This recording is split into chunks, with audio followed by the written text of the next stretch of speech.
আমার প্রিয় ফোর্থ সেমিস্টারের ছাত্রছাত্রীরা, আজকে শিক্ষা সদন টিউটোরিয়াল হলের উপস্থাপনায় তোমাদের আলোচ্য বিষয় রাষ্ট্রবিজ্ঞান MDC 5, যার পরীক্ষা তোমাদের 1 সেপ্টেম্বর মানে 1 সেপ্টেম্বর সকাল 10টা থেকে পরীক্ষা। রাষ্ট্রবিজ্ঞান MDC 5, যারা MDC 4-এর লাস্ট মিনিট সাজেশান আমার ফলো করে গেছো, তোমরা নিজেরাই দেখেছো কত % কোশ্চেন তোমরা কমন পেয়েছো। শুধু MDC 4 রাষ্ট্রবিজ্ঞান কেন বলবো, বাকি যে সমস্ত সাবজেক্টের লাস্ট মিনিট সাজেশান তোমরা আমার সাজেশান ফলো করে গেছো, তোমরা নিজেরাই প্রত্যক্ষদর্শী হয়েছো যে আমার সাজেশানটা কতটা কার্যকরী তোমাদের জন্য। তো আজকে বেশি কথা না বাড়িয়ে সরাসরি তোমাদের কোশ্চেনের প্যাটার্নে চলে আসি। তোমাদের গত বছরে MDC 4-এ রাষ্ট্রবিজ্ঞানের কোশ্চেন পেপার হয়েছিল, 20 নম্বরের প্রশ্ন দিয়েছিল, প্রত্যেকটা মডিউল থেকে 2 করে একটা লিখতে হয়েছিল, 10 নম্বরের কোশ্চেন 2 করে দিয়েছিল, একটা হয়েছিল। এটা ক্যালকাটা ইউনিভার্সিটির ভুল, কোশ্চেন প্যাটার্নে ভুল হয়েছিল, কিন্তু এবারে আর এরকম হবে না যেটা মাইনরদের হয়ে থাকে। তো তোমাদের কোশ্চেন থাকবে প্রত্যেকটা মডিউল থেকে, অর্থাৎ ফার্স্ট মডিউল থেকে 3টে প্রশ্ন দেওয়া থাকবে, তার মধ্যে তোমাদের 2টো প্রশ্নের উত্তর লিখতে হবে, এবং সেকেন্ড মডিউল থেকেও 3টে প্রশ্ন দেওয়া থাকবে, যার মধ্যে তোমাদের 2টো প্রশ্নের উত্তর লিখতে হবে। আমি ফার্স্ট মডিউল থেকে সম্ভাব্য যে প্রশ্নগুলো তোমাদের জন্য বেশি ইম্পর্টেন্ট, আমি সেই প্রশ্নগুলো তোমাদের জন্য আজকে তুলে ধরছি।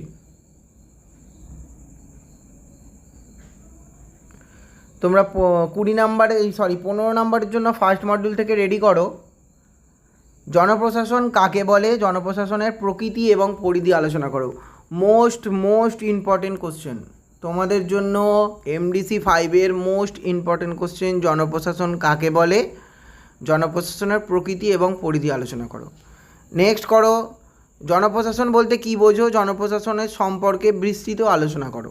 নয়া জনপ্রশাসন সম্পর্কে বিস্তৃত আলোচনা করো। নেক্সট, উন্নয়ন প্রশাসন কাকে বলে, ভারতীয় পরিস্থিতিতে উন্নয়ন প্রশাসনের প্রাসঙ্গিকতা আলোচনা করো। এই 3টে প্রশ্নের মধ্যে একটা প্রশ্ন তোমাদের আসবে মডিউল 1-এর ফার্স্ট ইউনিট থেকে। মডিউল 1-এ দেখো 4টি ইউনিট ভাগ করা আছে, ফার্স্ট ইউনিট থেকে আমি 3টে প্রশ্ন দিলাম, তার মধ্যে সব থেকে বেশি ইম্পর্টেন্ট 1-এর দাগের প্রশ্নটা। নেক্সট, পরবর্তীতে আসি। পরবর্তীতে করো, আদেশের ঐক্য সম্পর্কে সমালোচনামূলক আলোচনা করো। প্রশাসনে বিকেন্দ্রীকরণ বলতে কী বোঝো, ইয়ার বৈশিষ্ট্য, সুবিধা এবং অসুবিধা আলোচনা করো।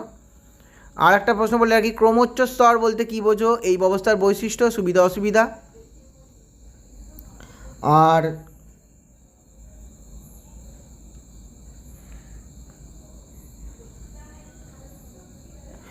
নিয়ন্ত্রণ কাকে বলে, নিয়ন্ত্রণের পরিধি, এলাকা, ধারণাটি আলোচনা করো।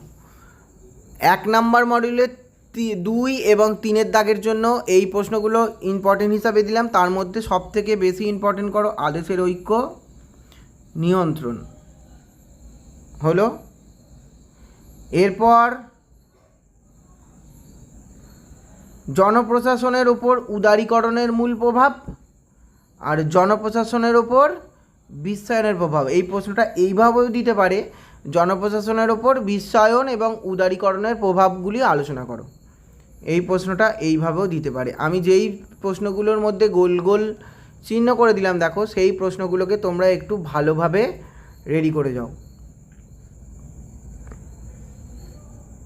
বা এই ক্রমোচ্চ স্তরটা, এই প্রশ্নটা যদি এইভাবেও দেয় যে একটি স্বাধীন স্বাস্থ্যরূপে জনপ্রশাসন বিকাশের বিভিন্ন স্তরগুলি সম্পর্কে আলোচনা করো, অর্থাৎ ক্রমোচ্চ স্তর, এই স্তরের ওপর একটা বড় কোশ্চেন তোমাদের আসতে পারে, কারণ গতবারে এই স্তর বিন্যাসের ওপর একটা 5 নম্বরের প্রশ্ন দেওয়া ছিল, তাই এই 13 দাগের প্রশ্নটা স্কিপ করো না। তাই প্রথম মডিউল থেকে যে প্রশ্নগুলো আমি তোমাদের জন্য বললাম, সেই প্রশ্নগুলোকে একটু দেখে যেও বা করে যেও।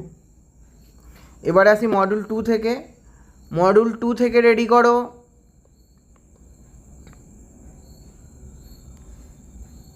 সবার প্রথম প্রশ্ন, আমলাতন্ত্র সংক্রান্ত কার্ল মার্ক্সের তত্ত্বটি বিশ্লেষণ করো। পরীক্ষায় এসে বসে রয়েছে, মিলিয়ে নেবে। মডিউল 2 থেকে এই প্রশ্নটা আসবেই, আমলাতন্ত্র সংক্রান্ত কার্ল মার্ক্সের তত্ত্বটি বিশ্লেষণ করো।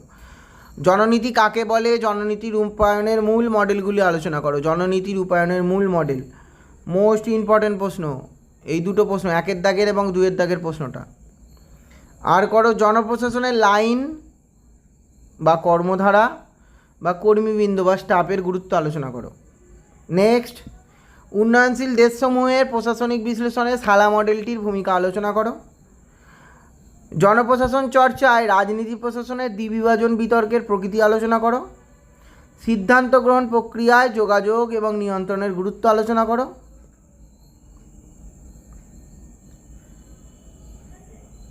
আর জননীতি রূপায়ণ বলতে কী বোঝো? জননীতি রূপায়ণের প্রধান বাধাগুলি বর্ণনা করো।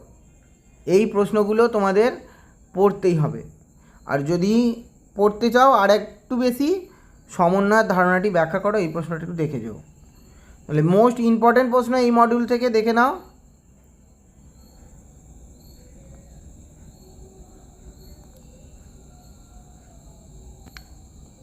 মোস্ট ইম্পর্টেন্ট প্রশ্ন আর একবার বলে দিই।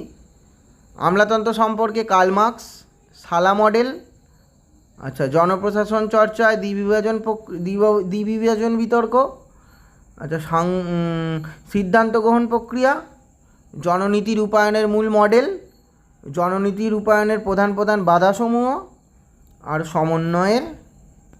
সমন্বয়ের ধারণা। ঠিক আছে, এই প্রশ্নগুলো মডিউল 2 থেকে একটু ভালোভাবে রেডি করো। পরীক্ষায় কোশ্চেন 100% কমন পাবে।